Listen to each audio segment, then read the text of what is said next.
Finally 60 days అయితే complete అయిపోయాయి. మరి రిజల్ట్ మ్యాటర్ అయితే ఏమైంది? రిజల్ట్ వచ్చిందా లేదా? Hi hello welcome back to my YouTube channel. 60 days తర్వాతనైతే రిజల్ట్ 100%కి 100 వస్తుందని చెప్పాను కదా, మనకు వచ్చేసిందండి. ఇంకా నేను ఎన్ని కేజెస్ లాస్ అయ్యాను ఏంటి అనేది అన్నీ చెప్తాను ఈ వీడియోలో. అయితే ఇదే డ్రెస్ నాకు లాస్ట్ ఇయర్ అయితే చాలా అంటే చాలా ఫిట్గా ఉండేది. ఇప్పుడైతే నాకు చాలా అంటే చాలా తగ్గిపోయింది. ఇక్కడ పిక్ అయితే యాడ్ చేస్తున్నాను చూడండి, ఇది నా లాస్ట్ ఇయర్ పిక్. కానీ ఎంత ఫిట్గా ఉండేదో ఇప్పుడు అంత లూజ్గా అయిపోయింది. నేను ఎన్ని కేజెస్ తగ్గానంటే 64 ఉన్నా నేను 60 కేజెస్కి అయితే వచ్చాను. అంటే 4 కేజెస్ అయితే తగ్గిపోయాను.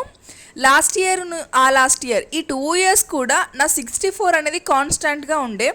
ఎంత ట్రై చేసినా కూడా నేనైతే 64 ఉండే, కొంచెం కూడా తగ్గలే, కొంచెం కూడా పెరగలే.